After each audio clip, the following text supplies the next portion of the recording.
Hola amigos, ¿cómo están? Es viernes 12 de julio de 2024 y son las 23:41. Es decir, las 11:41 p.m. Tengo tiempo sin grabar en el canal de historia porque estaba ocupada sobre todo viendo Wimbledon a través de Movistar Plus, valga la publicidad. Estaba viendo Wimbledon y haciendo cosas que tengo que hacer. Entonces, vamos a seguir con estos videos camino de la guerra, para tratar de entender si acaso algo tan terrible se puede llegar a entender, para tratar de comprender qué fue lo que llevó a la Gran Guerra o Primera Guerra Mundial, como se le llamó posteriormente. La Gran Guerra porque no había habido nunca una guerra tan destructiva. Las cifras de la Gran Guerra son terribles. Entonces, era la Gran Guerra, pero después de la Segunda Guerra Mundial, pues pasó a ser la Primera Guerra Mundial, ¿no? Las dos guerras más grandes que ha vivido, las dos guerras en muertos, heridos, refugiados, asesinados, torturados, la mayor guerra en víctimas mortales, millones y millones, la guerra más destructiva que dejó a Europa prácticamente sin infraestructura, sin vivienda, arrasada completamente, una guerra que también se batalló en el Pacífico y causó grandes daños al Japón, a la China, a Rusia, etc. Bueno, lo del Pacífico, perdón, es la Segunda Guerra Mundial. Perdón por el lapsus. Estamos en la Primera Guerra Mundial. Aunque tendría que repasar si pasaba algo por Oriente en ese momento.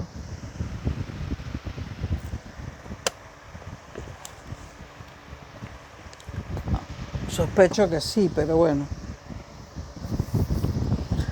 En los videos anteriores hablamos de Serbia y de los acontecimientos que ocurrieron en Serbia durante el siglo XIX, aunque eran acontecimientos que venían del pasado, acontecimientos que, según mi forma de ver, pero sería muy, muy largo un video sobre esto, comenzaron en el siglo XIV, ¿no? Este problema serbio comenzó en el siglo XIV cuando los turcos o el Imperio Otomano trataron de apoderarse, y creo que lo lograron, de Kosovo. El caso es que Kosovo primero fue cristiano que musulmán, y por allí hay una cerda pseudopoeta venezolana que dice que Europa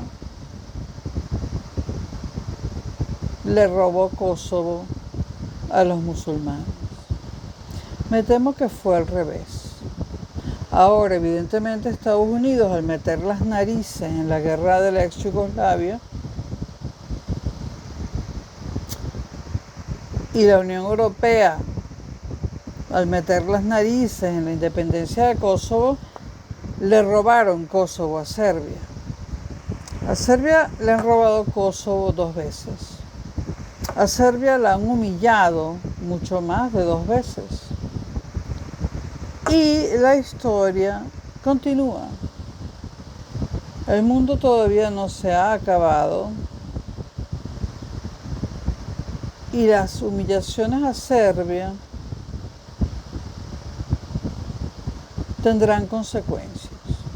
No sé si en este siglo, el que viene, todo se está desarrollando muy rápido en el siglo XXI debido a la tecnología. Todo pasa volando, las cosas suceden muy rápidamente. Puede que en este mismísimo siglo XXI, aunque fue en el XXI cuando las Naciones Unidas decretaron que Kosovo era un país independiente, no lo han reconocido todos los países del mundo. España, por ejemplo, no lo ha reconocido, pero España no reconoce a Kosovo como país independiente por el problema catalán, si no lo hubiese reconocido. Porque España, cuando se trata de reconocer derechos de musulmanes, aunque no sean derechos, aunque sean robos territoriales, pues España siempre está ahí presente, ¿no? Para regalar Europa a todos aquellos que no son europeos. Valga mi opinión personal, que no es una opinión personal, es una convicción. No es una opinión ni una convicción, es una posición. Es mi posición. Europa para los europeos. Y cuando yo digo europeos, hablo de caucásicos, hablo de cristianos. Por cierto, yo soy agnóstica. Hablo de cristianos no creyentes como yo, agnósticos, ateos, o hasta de los creyentes, qué remedio, ¿no? Pero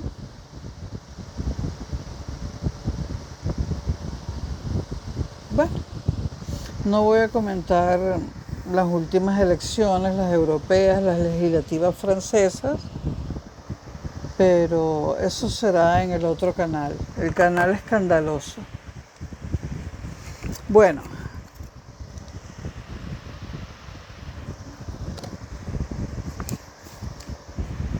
tengo puesto una gorra porque no me puedo lavar el cabello, porque mis duchas tienen que durar 2 minutos, porque se inunda el baño. He tratado de arreglarlo yo porque los fontaneros cobran una barbaridad. He comprado herramientas, he hecho de todo. No he podido arreglarlo.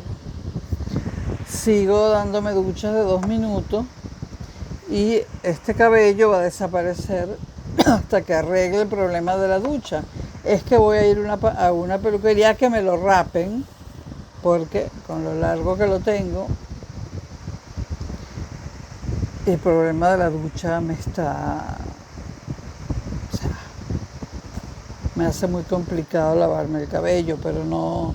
Bueno, 8 minutos hablando de mis opiniones o de mis posiciones y de la ducha que está atascada y de Wimbledon. Bueno, en los 3 primeros videos o 4, ahora no recuerdo, no he mirado el canal de historia últimamente, hablamos de Serbia, ¿no? Del pasado de Serbia, o sea, la Gran Guerra estalla en 1914. El detonador fue el asesinato del heredero al trono de Austria-Hungría, Francisco Fernando, y de su esposa, Sofía Chotek.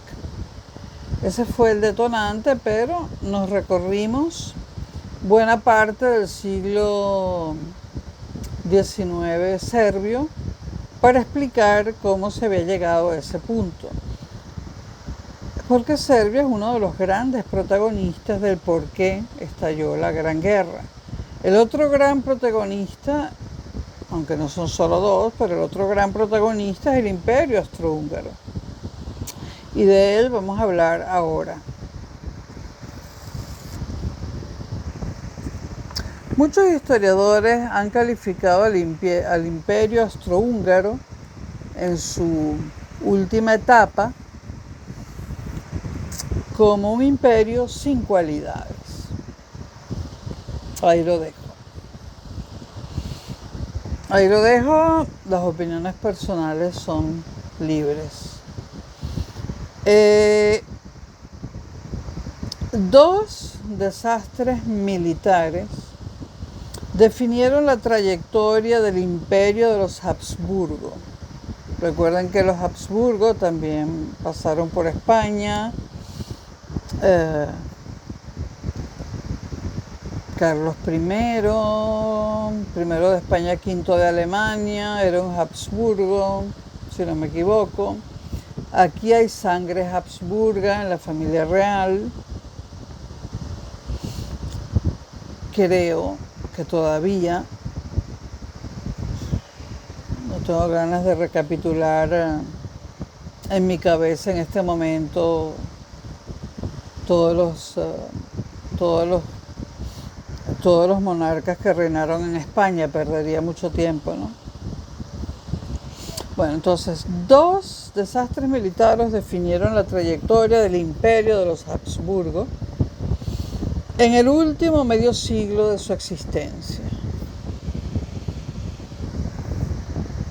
En Solferino, en 1859, nos vamos a la segunda mitad del siglo XIX, las fuerzas francesas y piamontesas, Piamonte luego será Italia muy posteriormente, pues en 1859, repito, las fuerzas francesas y piamontesas se impusieron a un ejército de 100.000 soldados austriacos, abriendo el camino hacia la creación de una nueva nación-estado italiana. En Königsgrätz, en 1866, más adelante, pero seguimos en el siglo XIX, los prusianos aplastaron a un ejército austriaco de 240.000 hombres, echando al imperio de la emergente nación-estado alemana. El impacto acumulado de estas convulsiones transformó la vida interna de los territorios austriacos. Como pueden ver, el imperio de los Habsburgo va contrayéndose, disminuyendo de tamaño, y van apareciendo, van insinuándose dos nuevos estados que no existen en el momento en que estamos ahora hablando, mitad del siglo XIX, que son el estado italiano y el estado alemán. Estados que, digamos, empezaron a surgir a costa del territorio del imperio de los Habsburgo.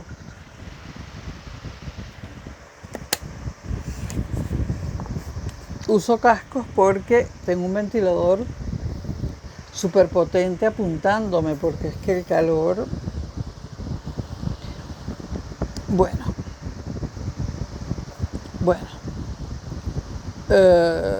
Una batalla que pierden los austriacos frente a Francia y otra que pierden los austriacos frente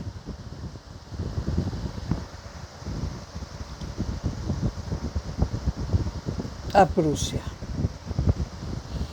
Bueno, sacudido por la derrota militar, el imperio austriaco neoabsolutista se metamorfoseó en el imperio austrohúngaro, aunque hay gente que dice astrohúngaro. Yo prefiero austrohúngaro. Según el compromiso en mayúsculas, porque es un tratado, digamos. En el compromiso que negociaron en 1867, seguimos en el siglo XIX, el poder lo compartirían las dos nacionalidades dominantes, los austriacos y los húngaros.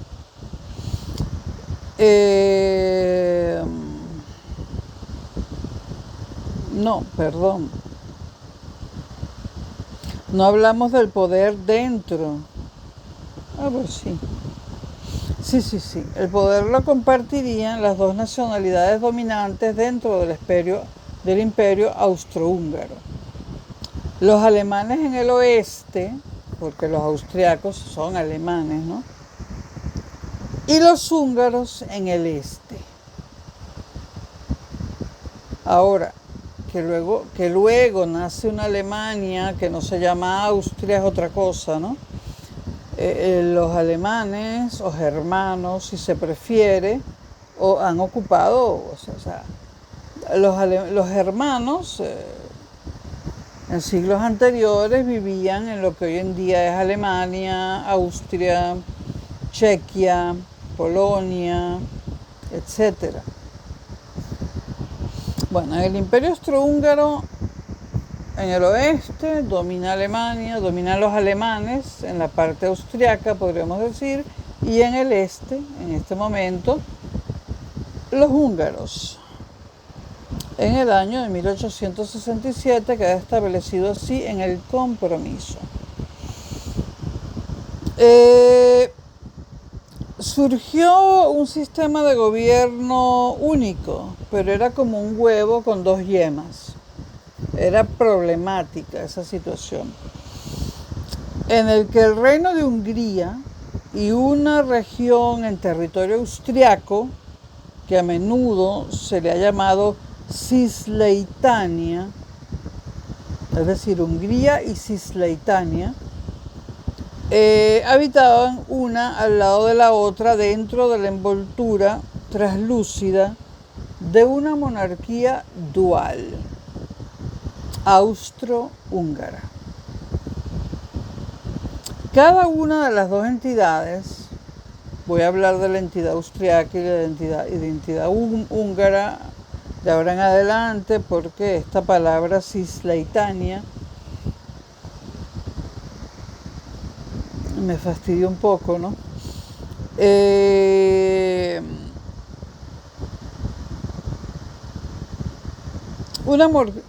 ¿Qué era el imperio austrohúngaro o lo que queda de él en 1867? Pues es una monarquía dual austrohúngara.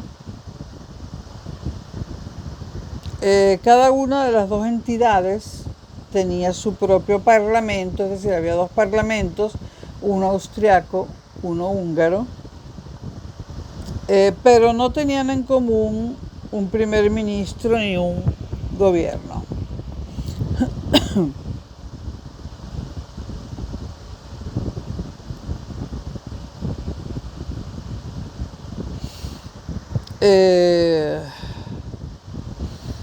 Esto lo que quiere decir es que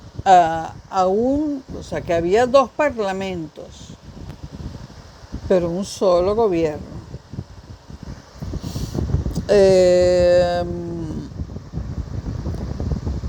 Aunque había algunas áreas donde había dos ministros, uno por la parte austriaca y uno por la parte húngara. Esas áreas eran relaciones exteriores, defensa y los aspectos de las finanzas relacionados con la defensa. Allí había ministros conjuntos y rendían cuentas no al primer ministro, sino al emperador.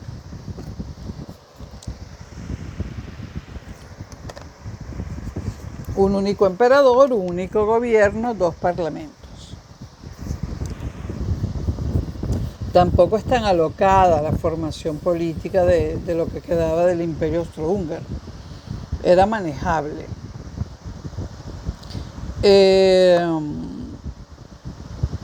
Los asuntos de interés para el imperio en su conjunto no podían discutirse en una sesión parlamentaria común. Entonces, estos debates se hacían en los dos parlamentos al mismo tiempo y luego había un intercambio de opiniones entre las delegaciones. Cada parlamento tenía una delegación Cada delegación constaba de 30 diputados de cada parlamento y se reunían alternativamente en Viena y en Budapest para intercambiar las conclusiones a las que había llegado cada parlamento por su cuenta. Viena era la capital de la parte austriaca y Budapest la capital de la parte húngara, por decirlo así, pero la capital oficial de todo el imperio era Viena. Bueno, el compromiso dualista, dos parlamentos, ¿no?, tuvo muchos enemigos en aquella época, tuvo muchos detractores, ¿no? A ojos de los nacionalistas magiares, era una claudicación que negaba a los húngaros la total independencia nacional que merecían. Magiares, esta palabra se usa hoy en día. Si ustedes ven Euronews o Deutsche Welle o la BBC o incluso Televisión Española, ustedes muchas veces escucharán decir, pero el pueblo magiar sigue apoyando a Orbán, por ejemplo. O sea, se sigue hablando del pueblo magiar en lugar del pueblo húngaro. Y muy a menudo en los telediarios, ¿no? Bueno, entonces había nacionalistas magiares que querían la libertad total de Hungría, o que querían que Hungría fuera un solo país, un solo reino, una sola entidad política. Algunos afirmaban que Austria seguía explotando al reino de Hungría como una colonia agrícola. La negativa de Viena, la capital del imperio, a ceder el control de las fuerzas armadas y a la creación de un ejército húngaro fue especialmente polémica. Una crisis constitucional sobre esta cuestión paralizó la vida política del imperio en 1905.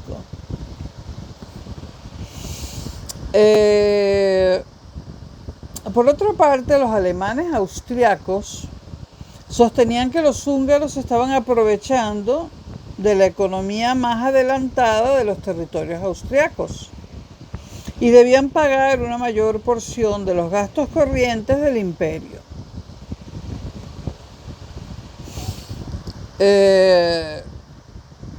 Y apenas había algo en el compromiso, el trato este que se firmó, que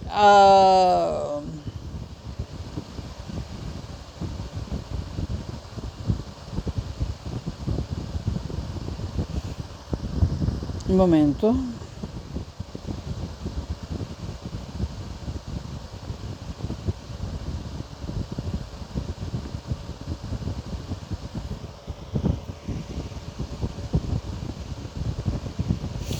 Bueno, es que no entendía los apuntes que tomé aquí a los bordes de este libro. Bueno, había entre ambas partes del reino una especie de compromiso aduanero que no voy a explicar porque si no se hace muy largo el video y entraríamos ya en cuestiones de economía que son muy importantes en historia, pero es que haría muy largo el video. Pero el caso es que respecto a esto, a los compromisos, a los acuerdos aduaneros, las demandas de los húngaros eran cada vez mayores. Ahora, apenas había algo en el compromiso, el documento este que firmaron, que aconsejara a las élites políticas de las otras minorías nacionales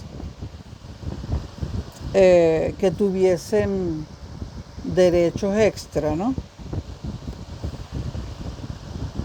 Y de hecho, en el Imperio Austrohúngaro no solamente había alemanes, austriacos y húngaros, había otras poblaciones que eran minoritarias.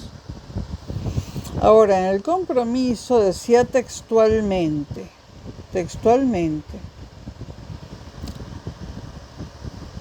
que las otras minorías nacionales, o sea, los que no eran austriacos, alemanes ni húngaros, que las otras minorías nacionales tenían que estar puestas bajo la tutela de las dos razas principales. Y así dice el documento textualmente, de las dos razas principales. El documento está llamando a razas principales dentro del Imperio Austrohúngaro a los austriacos alemanes por un lado y a los húngaros por el otro.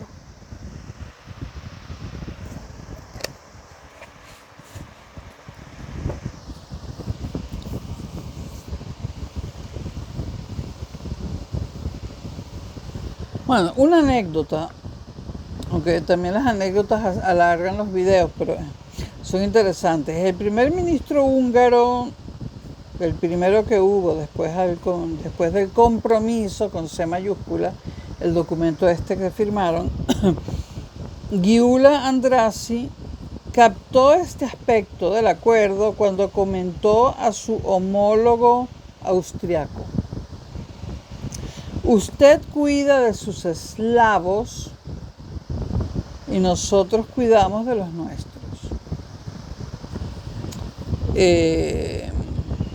Bueno, la lucha por los derechos nacionales entre las 11 nacionalidades oficiales del Imperio Austrohúngaro, 11, y son las siguientes. Dentro del Imperio Austrohúngaro había todo esto, estas 11 nacionalidades. Después la gente se pregunta por qué hubo guerras, ¿no? Había 11 nacionalidades, pero 2 de ellas dominaban a las otras 9. Las otras 9 no tomaban decisiones. Entonces, los alemanes, los húngaros, los checos, los eslovacos, los eslovenos, croatas, serbios, rumanos, rutenos, polacos e italianos. Esas eran las 11 nacionalidades que estaban dentro del Imperio Austrohúngaro. El término nacionalidad no se usaba como se usa hoy en día, ¿no? De hecho eran ciudadanos, no, súbditos, todos eran súbditos del Imperio Austrohúngaro, ¿no? Pero tenían grandes diferencias entre ellos, de modo que se hablaba de 11 nacionalidades. Bueno,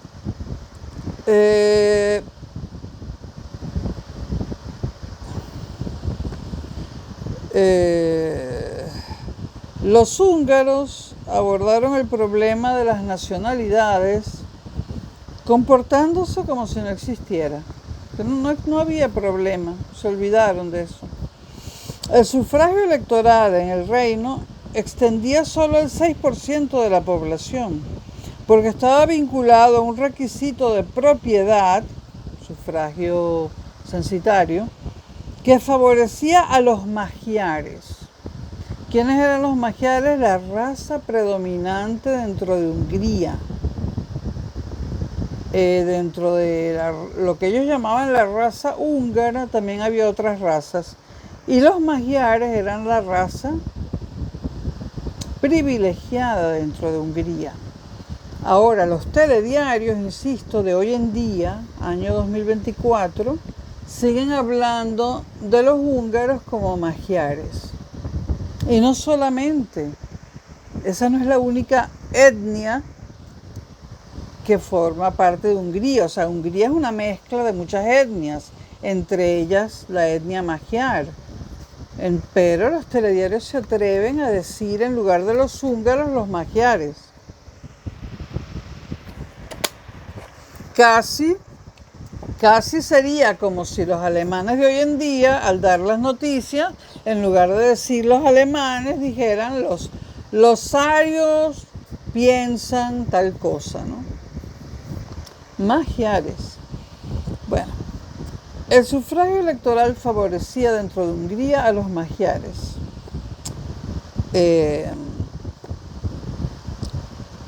Solo el 6% de la población total votaba Y los magiares componían el grueso de los niveles pudientes de la población en la parte húngara. En la parte húngara también se impuso la lengua magiar, que es de donde sale el húngaro de hoy en día, que es prácticamente un magiar poco, que no ha cambiado tanto.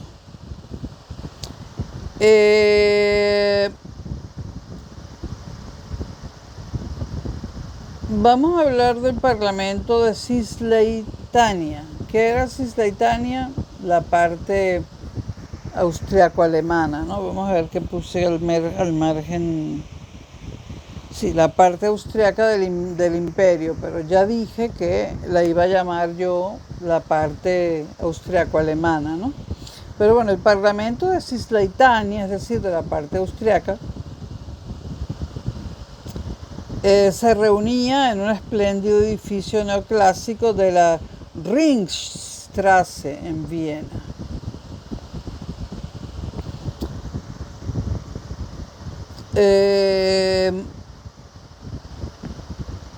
Tengo muchos números acerca de la composición de ambos parlamentos, el austriaco y el húngaro, pero sería muy largo el video.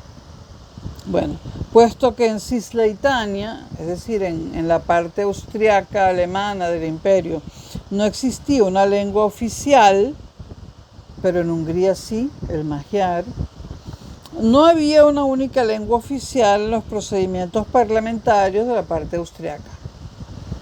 Se usaban las siguientes lenguas para documentos y para todo en la parte austriaca del reino, del imperio austrohúngaro, perdón. Se usaba el idioma alemán, el checo, el polaco, el rutenio, el croata, el serbio, el esloveno, el italiano, el rumano y el ruso. Todos estaban permitidos, pero no se proporcionaban intérpretes. Les suena conocido, ¿no? Bueno, aquí sí hay intérpretes. No se proporcionaban intérpretes y en el Parlamento hablaban en todos esos idiomas, en el Parlamento de la parte austriaco-alemana. Hablaban todos esos idiomas, cada uno el suyo, y no se permitían intérpretes. ¿Cómo se tomaban las decisiones? Pues habría que estar allí, ¿no? Difícilmente se podía tomar una decisión con gente hablando 1, 2, 3, 4, 5, 6, 7, 8, 9 y 10 idiomas distintos. Todos los del imperio menos el húngaro, es decir, el magiar. No se proporcionaban intérpretes. Ya me dirán ustedes qué tipo, o sea, cómo era eso de convulso y cómo se tomaban las decisiones si no se entendían los unos a los otros. Los checos en particular eran famosos por practicar el obstruccionismo en exceso. El Parlamento de la parte austriaco-alemana, Cisleitania, se convirtió en una célebre atracción turística, sobre todo en invierno, cuando los hedonistas se apiñaban en las galerías de visitantes porque estaban climatizadas. Un periodista de Berlín comentó con ironía que al contrario que los teatros y óperas de la ciudad, la entrada a las sesiones parlamentarias era gratis. Y un dato muy interesante, ¿no? Entre los que iban a mirar las gracias de los diputados estaba el joven errante Adolf Hitler, que en ese momento estaba en Viena.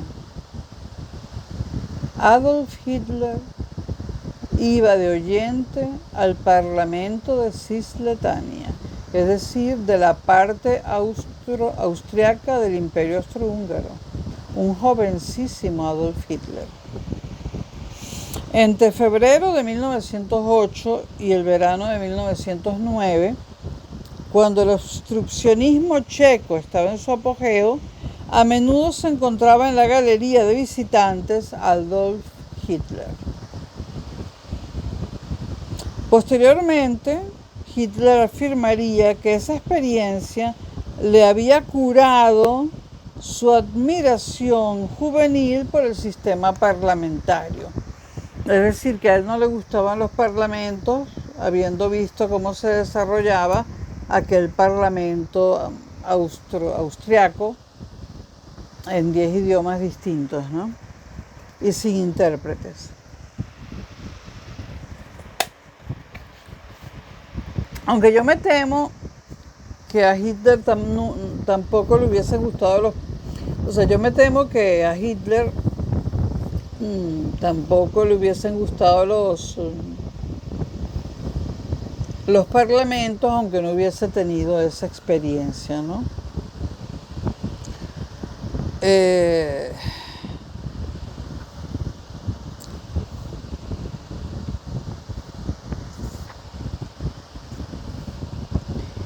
Ok, el conflicto nacionalista se volvió tan intenso que en 2012, entre 1912 y 1914, ya estamos en el siglo XX, varias crisis parlamentarias paralizaron la vida legislativa de la monarquía. Obviamente, ¿no? Dos parlamentos, y uno de ellos, en la situación en la que estaba el parlamento de Cisleitania, o sea, de la parte austriaca del imperio, era obvio que eso, que cómo podía funcionar el poder legislativo de esa manera. Ahora, las cosas no estaban mucho mejor en Hungría. Los últimos años de preguerra fueron testigos de la llegada de un absolutismo parlamentario en Hungría, centrado en proteger la hegemonía magiar, es decir, los magiares, la etnia que era la que dominaba Hungría, contra el problema planteado por la oposición de las minorías nacionales y la exigencia de una reforma del sufragio. Podría parecer, después de decir todo esto, que el imperio austrohúngaro era un sistema político moribundo. Pero en realidad las raíces de la turbulencia política en Austria-Hungría no eran tan profundas como aparentaban. Sin lugar a dudas existía un conflicto étnico intermitente, pero nunca se acercó a los niveles de violencia padecidos, por ejemplo, en el Imperio Ruso en esos mismos años, o en el Belfast del siglo XX, Irlanda. En cuanto a la turbulencia del Parlamento de Cisleitania, de la parte austriaca, se trataba de un mal crónico más que de una enfermedad terminal. O sea, ese problema no iba a acabar con el Parlamento, sino que iba a seguir enfermo, pero sin peligro de muerte. La actividad de gobierno podía siempre mantenerse con carácter temporal en virtud de los poderes excepcionales estipulados en la Constitución de 1867. El conflicto entre socialistas, liberales, conservadores religiosos y otros grupúsculos políticos después de 1907, siglo XX ya, fue una bendición para la parte austriaca de la monarquía porque trascendía los bandos nacionales. Es decir, el nacionalismo daba paso a la ideología y de ese modo debilitaba poco a poco la virulencia del nacionalismo como principio político. Pero como veremos a lo largo de estos videos, el nacionalismo jugó un papel mucho más importante en el estallido de la Gran Guerra que las ideologías. Quizás las ideologías estuvieron más presentes en la Segunda, pero en la Primera Guerra Mundial el nacionalismo jugó un papel preponderante.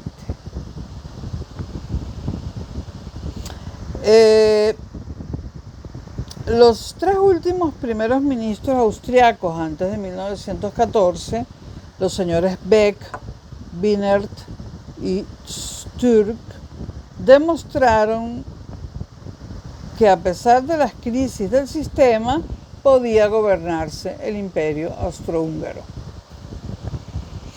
Durante la última década antes de la guerra, los territorios de los Habsburgo, la parte austriaca del imperio, atravesaron una fase de elevado crecimiento económico con el correspondiente aumento de la prosperidad general, en claro contraste con el imperio otomano coetáneo. Recuerden que todavía existía el imperio otomano, del cual hablamos en los anteriores videos.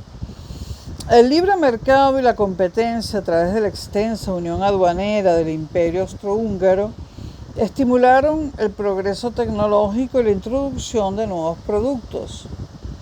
La magnitud y diversidad de la doble monarquía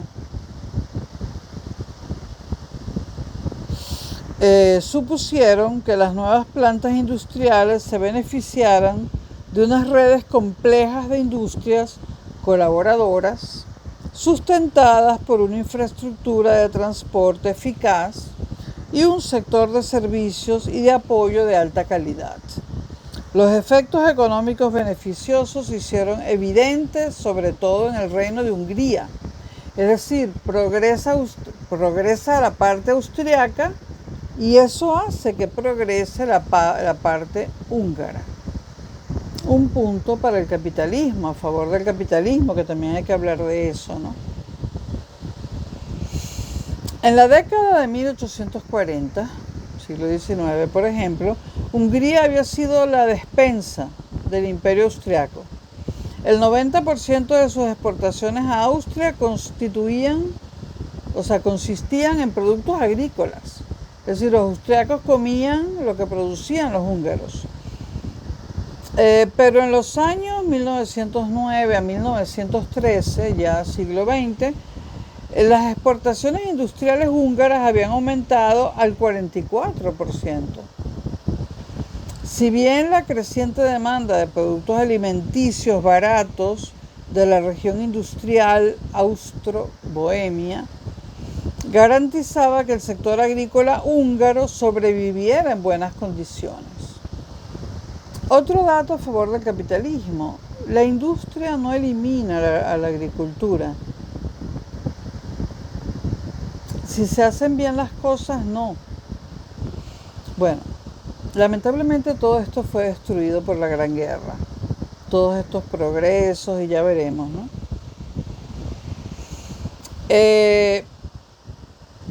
Y el sector agrícola húngaro, que sobrevivió en buenas condiciones, como ya dije, estaba protegido de la competencia rumana, rusa y americana por el mercado común de los Habsburgo. Este es un antecedente de la Unión Europea, que comenzó como una unión aduanera, pero la Unión Europea, como unión aduanera que es, entre otras cosas, tiene muchísimos antecedentes. En mi canal Clea Forever hay unos buenos videos de la Unión Europea, sobre la Unión Europea y cómo surgió, los acuerdos aduaneros, etcétera, etcétera. Respecto a la monarquía en su conjunto, muchos historiadores económicos están de acuerdo en que el periodo entre 1887 y 1913 contempló una revolución industrial o el despegue hacia un crecimiento sostenido. De no haber sido por la guerra, no sé, yo no estaría aquí, vayan ustedes a saber. Bueno, en los últimos años antes de la guerra, Austria-Hungría y sobre todo Hungría, con un crecimiento anual promedio del 4,8%, era una de las economías europeas que crecía más deprisa. Voy un momento a buscar más agua. Bueno, ya tengo mi botellita de agua nueva y fría. Bueno, Bueno, además de lo económico, se avanzó lenta pero inequívocamente hacia una política más complaciente con los derechos nacionales, al menos en Cisleitania, es decir, en la parte austriaca del imperio. La igualdad de todas las nacionalidades y lenguas de Cisleitania se reconoció oficialmente en la Ley Básica de 1867. Muy bien. Y se acumuló jurisprudencia para ofrecer soluciones a los problemas que los redactores del compromiso, C mayúscula, no habían previsto, como disposiciones en materia lingüística para las minorías checas en las zonas de habla alemana de Bohemia. De hecho, antes de la Segunda Guerra Mundial, en la República Checa, bueno, es que me estoy adelantando, antes de la caída de la Unión Soviética, en la República Checa se hablaba el alemán y el checo indistintamente, ¿no? Luego de la caída de la Unión Soviética no sé qué pasó, yo tardé muchos años en volver a la Europa Oriental y la última vez que fui a la República Checa me encontré con que la gente joven y no tan joven ya no habla alemán, ni siquiera lo han aprendido, ¿no? Más bien hablan ruso y tienen, que lo pregunté por la calle, hice mis entrevistas, le tienen una gran rabia a Alemania, pero esto tiene que ver con la Segunda Guerra Mundial. En Chequia le tienen una rabia horrible a Alemania, la gente de a pie, y sienten afecto por Rusia. Dicen que Alemania les hizo cosas horribles y que fue mejor o menos agresiva Rusia para con ellos, ¿no? De hecho, Praga está llena de restaurantes rusos todavía. Bueno, volvemos a...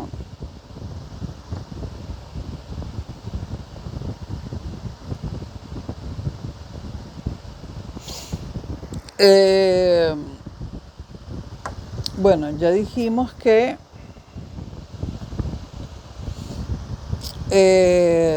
había disposiciones en materia lingüística en la parte austriaca para las minorías checas en las zonas de habla alemana de Bohemia. Y a lo largo de los últimos años de paz del imperio, antes de la Primera Guerra Mundial, las autoridades de Cisleitania, la parte austriaca del imperio, siguieron adaptando el sistema en respuesta a las demandas de las minorías nacionales. Incluso se hizo una concesión también a favor de los rutenos, que era como se llamaba en el Imperio Austrohúngaro a los ucranianos, rutenos. Bueno, la burocracia de los Habsburgo era muy cara de mantener, pero gran parte de los habitantes del imperio asociaba el estado de los Habsburgo con los beneficios de un gobierno metódico, educación pública, bienestar, saneamiento, ley y el mantenimiento de una complicada infraestructura. Es decir, educación pública en un país que se comportaba como una economía liberal. Es decir, que la educación pública y la salud pública pueden coexistir con el capitalismo si están bien llevadas y si hay voluntad política, ¿no? Cuando las cosas no funcionan es porque no hay libertad, no hay voluntad política, como no la hay en España en este momento, ¿no? No la hay ni a la izquierda ni a la derecha.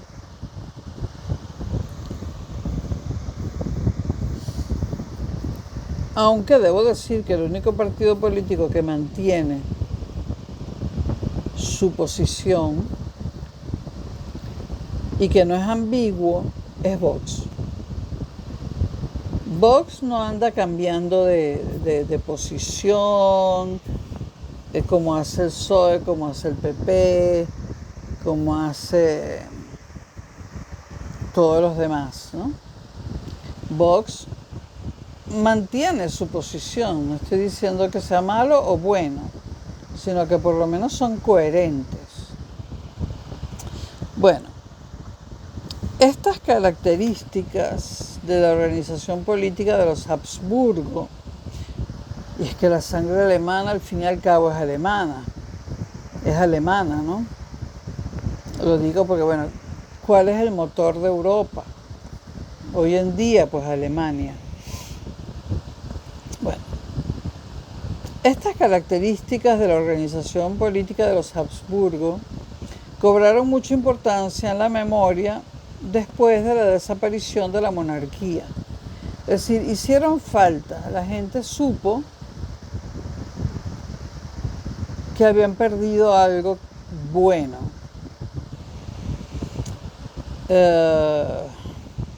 A finales de la década de 1920, después de la Gran Guerra, cuando el escritor e ingeniero superior, que es la forma española de llamar a un técnico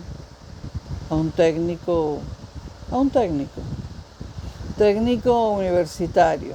Yo que soy ingeniero, no superior, ingeniero de verdad, detesto esta cosa española de los ingenieros superiores.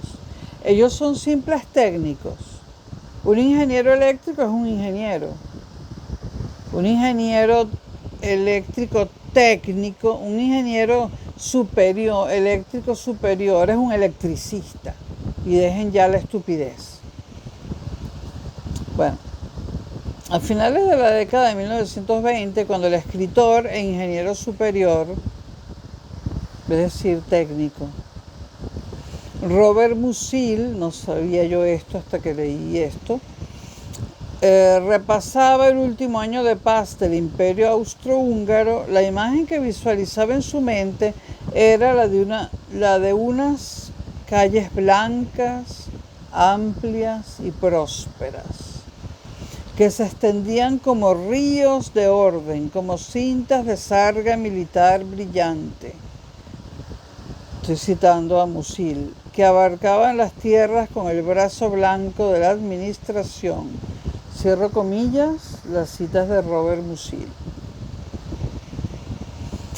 Y la mayoría de los activistas a favor de las minorías reconocían el valor de la mancomunidad de los Habsburgo como un sistema de seguridad colectiva.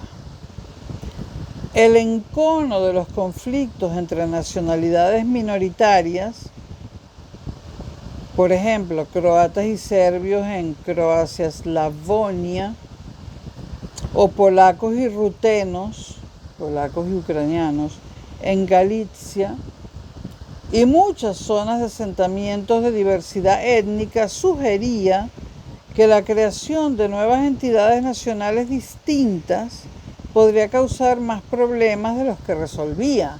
Pero la fragmentación en un montonazo de países le quita poder y le quita eficacia a los países, ¿no?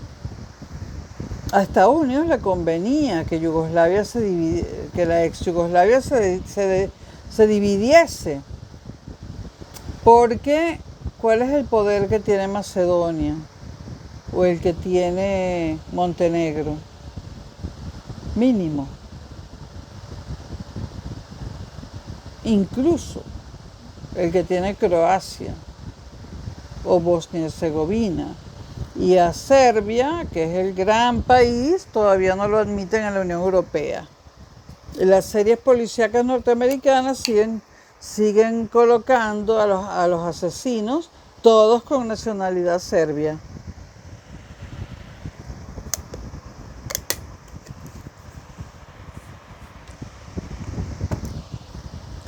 Let's make Europe great again. Me gusta el eslogan de Orbán. Hacer Europa grande nuevamente. Es que Europa es Europa. Eh,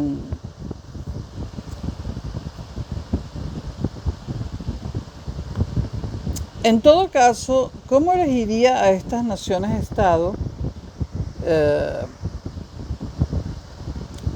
si en ese momento se hubiesen dividido? Bueno, pasaron las décadas y finalmente se han dividido, pero ¿qué hubiese pasado con esas naciones-estado si el Imperio Austrohúngaro se hubiese disuelto de otra forma y no a causa de la Gran Guerra, ¿no? ¿Qué hubiese pasado?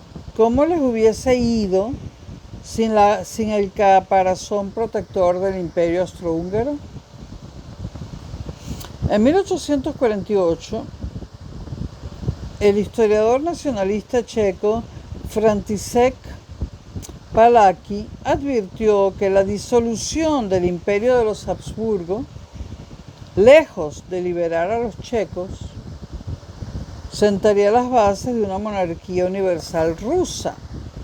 Lo dijo en 1848 y no hubo una monarquía universal rusa, hubo una Unión Soviética.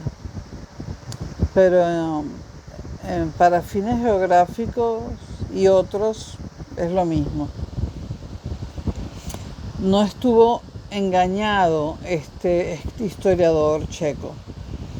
Antes de 1914, los nacionalistas radicales que buscaban la separación total del imperio seguían siendo una pequeña minoría. La honorabilidad y la continuidad de la monarquía estaban personificadas en la figura imperturbable, de grandes patillas y bigote, del emperador Francisco José, emperador del Imperio Austrohúngaro. La suya fue una vida plagada de tragedias privadas. Su hijo Rodolfo se suicidó junto con su amante en el pabellón de casa de su familia, de Caffa.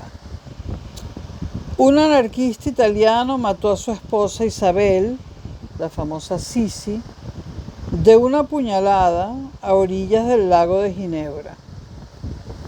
¿A qué lago se referirán? ¿Al lago de Ginebra ese que yo conozco? ¿Al lago Le Mans? Supongo. Su hermano Maximiliano fue ejecutado por insurgentes mexicanos en Querétaro. Ustedes me dirán, ¿pero qué hacía allí? ¿Qué hacía en México el hermano del emperador austrohúngaro? Bueno, es que Centro Europa también trató de cogerse algo de esas nuevas tierras americanas, ¿no? Y para rematar, su sobrina predilecta, la del emperador, murió abrazada cuando un cigarrillo prendió fuego a su vestido.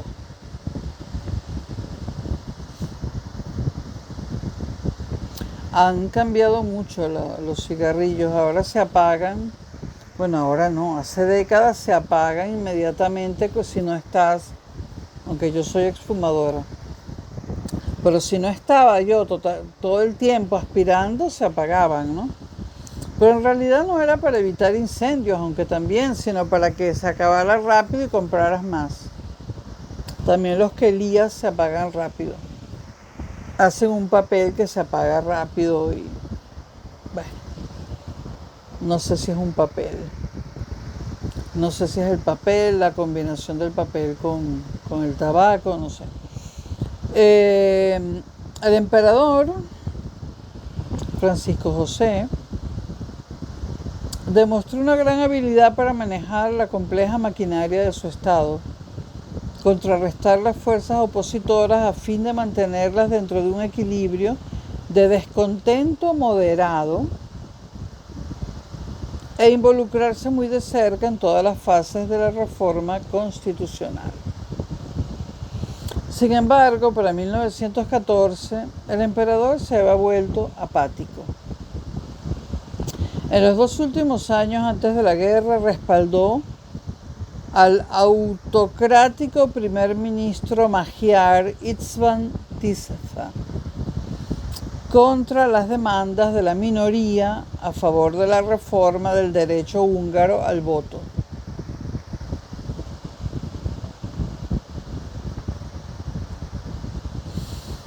Siempre que el Reino de Hungría siguiera entregando los fondos y los votos que Viena necesitaba, Francisco José estaba dispuesto a aceptar la hegemonía de la élite magiar, que todavía domina Hungría.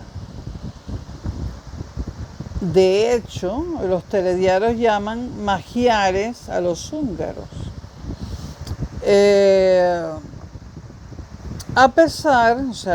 Aceptaba la hegemonía de la élite de magiar a pesar de su indiferencia por los intereses de las minorías nacionales de los territorios del reino, la indiferencia del Reino de Hungría. Había indicios de que iba perdiendo el contacto con la vida de la época, el emperador.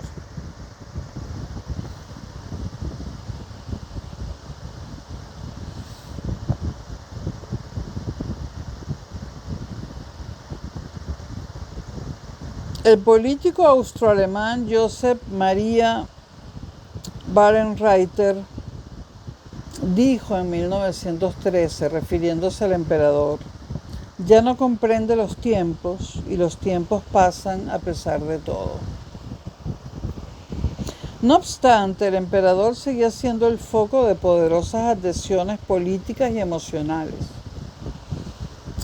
Todos reconocían que su popularidad estaba afianzada fuera de su papel constitucional en emociones populares ampliamente compartidas. Para 1914 ya llevaba en el trono más de lo que habían vivido la mayoría de sus súbditos. Según escribió Joseph Roth en su obra maestra La Marcha Radetzky, que hay que leerlo, hay que leer ese libro y a todo Joseph Roth. Y cito a Joseph Roth: parecía estar encajonado en una ancianidad gélida e imperecedera, como una coraza hecha de un cristal sobrecogedor. El imperio, próspero y relativamente bien administrado, exhibía, al igual que su viejo soberano, una curiosa estabilidad en medio de la turbulencia.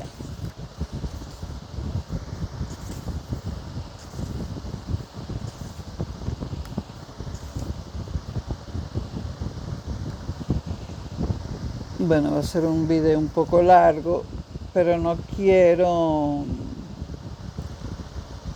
partirlo. Aunque habrá más videos de Austria-Hungría. Un caso especial y anómalo fue Bosnia-Herzegovina, de la que hablamos en los videos anteriores, que estando bajo soberanía otomana ocuparon los austriacos en 1878, como ya dijimos en videos anteriores, con la autorización del Tratado de Berlín, y que 30 años después se anexionaron oficialmente, como dijimos en los videos anteriores. A finales del siglo XIX, Bosnia era una tierra muy boscosa y montañosa, limitada al sur por picos de más de 2.000 metros y al norte por el valle del río Sava. Herzegovina consistía principalmente en una meseta agreste y kárstica, atravesada por rápidas corrientes de agua y rodeada de cadenas montañosas, una región de terreno duro e infraestructura casi inexistente. Las condiciones de estas dos provincias, Bosnia y Herzegovina, balcánicas, bajo el dominio de los Habsburgo, han sido durante mucho tiempo objeto de polémica. Los jóvenes terroristas serbobosnios, como vimos en los videos anteriores, que viajaron a Sarajevo en el verano de 1914 para matar al heredero del trono austriaco, defendían sus acciones remitiéndose a la opresión de sus hermanos de Bosnia y Herzegovina. Y algunas veces los historiadores han insinuado que los propios austriacos fueron responsables de arrojar a los serbobosnios a los brazos de Belgrado, mediante una combinación de opresión y desgobierno. De esto se habló en los videos anteriores.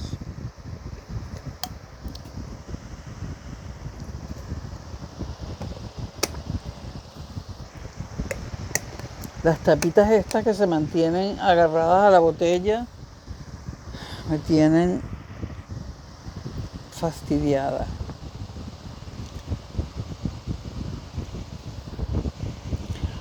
Lo que sostenía la gobernación austriaca en las nuevas provincias, es decir, en Bosnia y Herzegovina, era el conservadurismo cultural e institucional y no una filosofía de dominio colonial. El gradualismo y la continuidad caracterizaron la actuación austriaca en todas las zonas de Bosnia y Herzegovina, donde encontraron instituciones tradicionales. Muy bien hecho esto por la parte austriaca del imperio. La administración austriaca también hizo mucho por incrementar la productividad agrícola e industrial en Bosnia y Herzegovina. Hubo también una afluencia masiva de capital inversor. Apareció una red de ferrocarriles y carreteras, entre ellas algunas de las mejores carreteras de montaña de Europa. Recorrer aquello en carretera es bellísimo, ¿eh? Hoy hay más carreteras que nunca, ¿no? El ritmo de industrialización alcanzó su apogeo durante la administración del conde Benjamin Calai. Administración entre los años 1882 y 1903. Para 1914, Bosnia y Herzegovina se había desarrollado hasta un nivel comparable con el resto de la monarquía dual. Es decir, lo que no hizo el Imperio Otomano, que fue desarrollar a Bosnia y Herzegovina, lo hizo el Imperio Austrohúngaro. El desarrollo de Bosnia y Herzegovina se debió al Imperio Austrohúngaro y no a Serbia. Algunos dirán, bueno, porque no estaban en poder de Serbia, aunque lo estuvieran.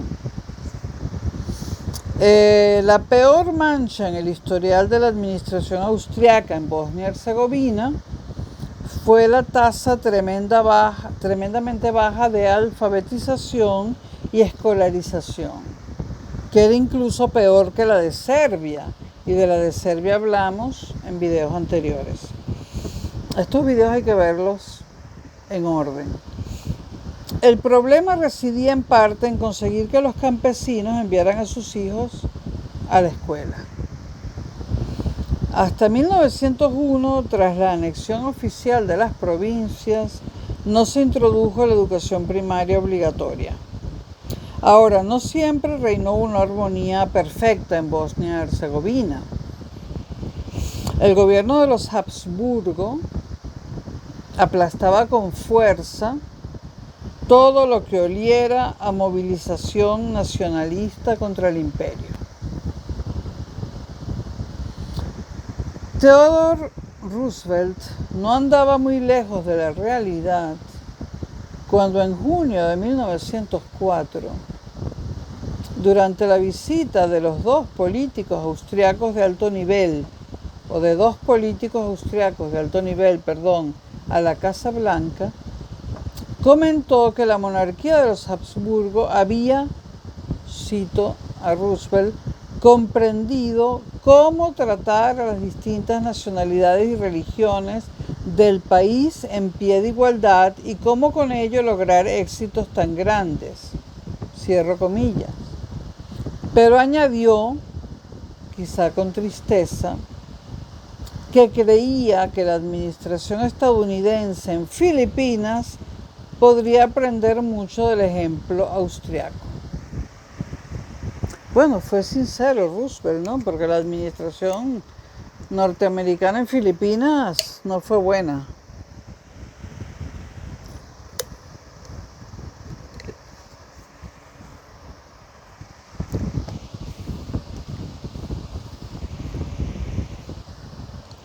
Los visitantes también quedaban impresionados por la equidad del régimen de los Habsburgo. Un periodista americano observó en 1902 que entre los grupos étnicos religiosos había una actitud de respeto y tolerancia mutuas. Los tribunales estaban administrados con sabiduría y honestidad, y la justicia se impartía a todos los ciudadanos con independencia de su religión o posición social. 2 guerras mundiales acabarían con todo esto, pero no hemos llegado hasta allí.